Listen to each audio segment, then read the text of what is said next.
दुनिया में ऐसा कोई ताला नहीं जिस ताले की चाबी न हो, और ऐसी कोई समस्या नहीं जिस समस्या का समाधान न हो। आज 2025 के कैरियर के विषय को आज हम समझने जा रहे हैं तुला राशि के लिए कि कैसा होगा 2025 में आपका कैरियर। आपके नौकरी, व्यापार और प्रोफेशन के कार्य को आज हम जानने और समझने जा रहे हैं। ध्यान रखिएगा, कैरियर के एक ही स्वामी हैं और वो है शनिदेव। ये कारक होते हैं कैरियर के। काल पुरुष की कुंडली में ये दसम भाव और एकादश भाव को रूल करते हैं। इसी कारण इनका गोचर हमेशा हमारे कर्म क्षेत्र में सफलता और लाभ के बड़े सोर्स को हम तक पहुंचा पाता है। आज क्या होना है? 29 मार्च 25 का वो दिन आता है जिस दिन शनि का गोचर ठीक आपके पंचम भाव को छोड़ करके छठे भाव पर प्रतिष्ठित हो जाएगा।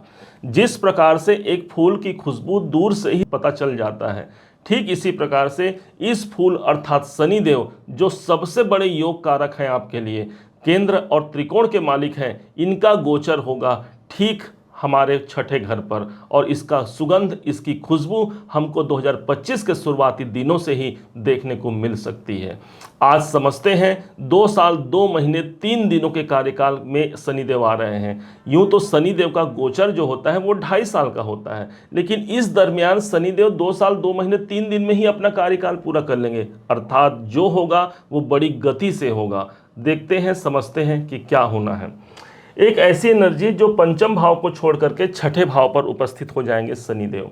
छठा भाव आपको बता दें कि तीसरा, छठा और 11वें घर पर शनिदेव का शुभ प्रभाव होता है, अर्थात यहाँ पर आकर के शनिदेव अपने कारक भाव पर ही उपस्थित हुए हैं। एक बहुत प्लस पॉइंट हो गया, जहाँ पर 30 साल बाद ये दोबारा फिर से यहाँ पर आएंगे, अर्थात ये समय है मेरे नौकरी का, मेरे मेहनत का।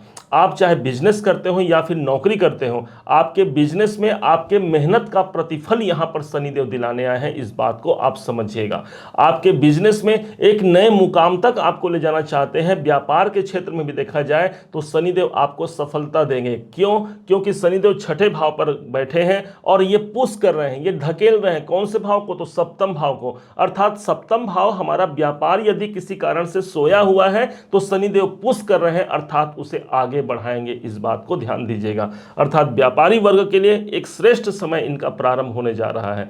यही नहीं, शनिदेव छठे भाव पर हैं। जो लोग नौकरी इत्यादि को प्राप्त कर चुके हैं या फिर नौकरी प्राप्त करना चाहते हैं, उनके लिए इससे बड़ा बेहतर समय नहीं होगा। एक तो कारक भाव पर स्थित है और ऊपर से शनिदेव के विषय में आप सबने सुना होगा कि शनिदेव जिस भाव पर बैठते हैं उस भाव की कभी हानि नहीं होती, अर्थात मेरे नौकरी की कभी हानि नहीं होगी। आप जिस जॉब में हैं वो जॉब आपका निरंतर आगे बढ़ेगा। उस कार्य क्षेत्र में आपके धन, आपकी प्रतिष्ठा, ये सब कुछ शनिदेव निकाल करके दे पाते हैं। वो छठे भाव पर समाहित हैं। यदि किसी कारण से कोर्ट केस चल रहा है, उस कोर्ट केस संबंधी कार्यों से भी आपको मुक्त कराते हैं। कोई कर्जा चल रहा है जिसको लेकर के हम परेशान हैं, कोई लोन चल रहा है जिसको लेकर के हम परेशान हैं, तो हाँ, शनिदेव छठे भाव पर आए हैं और इस भाव पर आकर के कोई न कोई ऐसी युक्ति निकाल पाएंगे, आपके कर्म क्षेत्र से धन निकाल कर दे पाएंगे, जहां पर आप अपने कर्जे से मुक्त हो पाते हैं, आप अपने लाभ को प्राप्त कर पाते हैं।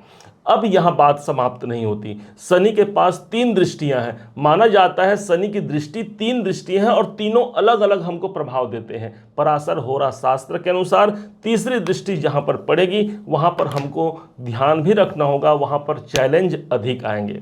तो 1 2 3, अब तीसरी दृष्टि अष्टम भाव पर पड़ चुकी है। अष्टम भाव क्या होगा, कैसा होगा? यदि कोई रुकावट, कोई समस्या, कोई परेशानी हमने देखा अपने जीवन पर, तो शनि जैसे कर्म कारक दृष्टि पड़ रही है, इनकी तीसरी दृष्टि पड़ रही है कर्म के स्वामी की, अर्थात उस समस्या, उस रुकावट, उस बाधाओं से हमको मुक्त हो पाते हैं हम। ये शनिदेव का प्रथम कार्य होगा। परंतु तीसरा घर हमारे संघर्षों का भी होता है। परंतु एक चीज ध्यान रखिएगा, कोई भी कार्य आपका इस दरमियान होगा वो अचानक से होगा। अष्टम भाव हमारे संघर्षों के साथ साथ हमारे अचानक से कार्य को पूर्ण कराता है। यही अष्टम भाव जो होता है वो परिवर्तन का स्थान है, बदलाव का स्थान है। शनिदेव कर्म के स्वामी हैं, अष्टम भाव पर दृष्टि है। कोई परिवर्तन चाहते हैं, कोई तबादला चाहते हैं, कोई ऐसे स्थान पर जाना चाहते हैं जहां पर आप अपने आप को संतुष्ट महसूस करते हैं, तो हाँ, शनिदेव आपको उस मुकाम तक पहुंचा पाते हैं। अब यहां से शनि के पास एक और दृष्टि है, अब वो है सातवीं दृष्टि। काल पुरुष की कुंडली आप उठा करके देखेंगे, वहां पर सातवीं दृष्टि होती है जो वो मित्रवत दृष्टि मानी गई है। इस हिसाब से ये 12वें घर को देख रहे हैं। बहुत ज्यादा चांस होगा कि आपके कार्य क्षेत्र पर कोई परिवर्तन का योग आ जाए। यदि जॉब में आप कहीं दूर जाना चाहते हैं, योग बनता है यहां पर। यदि आप विदेशों में रहते हैं, विदेश संबंधी कोई काम करते हैं, तो हाँ, शनि की दृष्टि आ रही है। शनिदेव कर्म है ना, और कर्म की दृष्टि 12वें घर पर जा रही है, अर्थात विदेश में आप ट्राई कर सकते हैं, वहां आपका जॉब फाइनल हो सकता है। या फिर आप अपने व्यापार को विदेशों तक पहुंचा सकते हैं, अदर स्टेट तक पहुंचा सकते हैं, किसी दूसरे शहर में या दूसरे स्थान पर आप अपने व्यापार को ले जाना चाहते हैं, ये आपको मौका देते हैं शनिदेव। 12वें घर पर इनकी दृष्टि पड़ती है।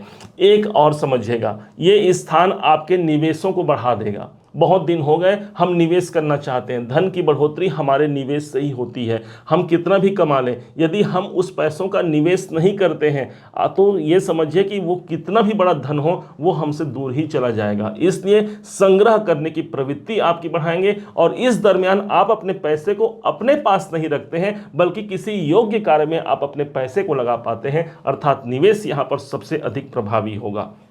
शनि की दृष्टि पड़ रही है छठे घर पर। ऑलरेडी आपको ज्ञात होगा कि यहां पर केतु देव पहले से बैठे हैं। अब शनि की दृष्टि केतु पर पड़ गई। आप शनि कर्म है और केतु आध्यात्म है, इस हिसाब से आपके आध्यात्मिक ऊर्जा की वृद्धि होगी। आप आध्यात्म की ओर अग्रसित होंगे, मेडिटेशन ध्यान की ओर आपका ज्यादा समर्थन होगा, और वहां पर जाकर के आप अपने कैरियर को बढ़ावा दे सकते हैं। इस समय पर कोई इन्वेस्टमेंट करना तो बनता ही बनता है, साथ ही साथ आप अपने व्यापार में भी कुछ धनराशि लगा सकते हैं, जिसके माध्यम से आपका व्यापार यहां पर ग्रोथ करता हुआ नजर जरूर आएगा। किसी कारण से हॉस्पिटल या चिकित्सालय संबंधी खर्चों से हम परेशान हैं, शनि की दृष्टि पड़ रही है हमारे ठीक 12वें घर पर, अर्थात मैं वहां पर काम कर पाता हूं, मुझे वहां पर सफलता मिलती है। जो लोग हॉस्पिटल में काम करते हैं, जो डॉक्टर हैं या फिर जो नर्स हैं, उन सबको यहां पर एक अच्छे प्रमाण की आवश्यकता होती है, उनको एक अच्छा प्रतिफल यहां पर प्राप्त होता है। अब शनि के पास एक दृष्टि और बची हुई है। अब इस हिसाब से शनि के पास जो अगली दृष्टि है वो ठीक पराक्रम के भाव पर जा रही है। कुछ भी हो जाए, आपका पराक्रम कहीं जाएगा नहीं, आपका साहस बना रहेगा। और यही तो चाहिए अपने जीवन में। यदि जुनून है ना, अपने अंदर यदि तड़प है किसी चीज को पाने के लिए, तो वो जुनून, वो तड़प आपके अंदर शनिदेव मौजूद देते हैं, मौजूदगी ला देंगे। शनि की 10वीं दृष्टि पड़ रही है। आपका साहस, आपका पराक्रम कभी कम होने वाला नहीं है। आप अपने पराक्रम के माध्यम से, अपने कॉन्फिडेंस के माध्यम से आप अपने कैरियर को जीत लेंगे। माना जाता है कि तीसरा घर आपके कॉम्पिटिशन का है, शनि की दृष्टि पड़ रही है। हाँ, कंपटीशन आएंगे, हाँ मेरे जीवन में मेरे प्रतिद्वंदी बढ़ेंगे। ध्यान दीजिएगा, यदि आपके कॉम्पिटिटर नहीं है, इसका मतलब आप तो स्वयं अपने आप को राजा हम मान लिए ना। यदि कोई कंपटीशन है तो हम वहां पर अपने आप को साबित करा पाते हैं, अपने आप को प्रूफ करा पाते हैं कि हाँ, हम उनसे बेस्ट हैं, उनसे बेहतर हैं। और यही बेहतरी का अवसर आप तक शनिदेव पहुंचाने जा रहे हैं। जो लोग मार्केटिंग में हैं, सेल्स में हैं, स्पोर्ट्स में हैं, या फिर ऑनलाइन गतिविधियों पर कार्य करते हैं, संचार के क्षेत्रों में हैं, या फिर किसी अन्य विशेष ऐसे कार्य पर हैं जहां पर उनको फिजिकल कोई काम करना पड़ जाए, या कोई ट्रेवलिंग संबंधी काम करते हैं, उन सब के लिए भी यहाँ एक अच्छा अवसर निकल के सामने आता है। वो अपने कैरियर को एक नेक्स्ट लेवल तक पहुंचा सकते हैं, एक अच्छा मुकाम यहाँ पर हासिल कर सकते हैं। उम्मीद है आप सबने इसे समझा, आप सबने इसे जाना है। यदि आपने इसे समझा है, जाना है, मेरे समझाने का प्रयास यदि आपको सार्थक लगा हो, मेरे समझाने का तरीका यदि आपको सार्थक लगा हो, तो अपना प्यार भरा लाइक और कमेंट करना कभी मत भूलिएगा। और हाँ, यदि अभी तक आपने चैनल को सब्सक्राइब नहीं किया है, सब्सक्राइब जरूर कीजिएगा। पुनः एक बार फिर आप सभी का दिवस बहुत मंगलमय हो, इन्हीं शुभकामनाओं के साथ। जय श्री राम।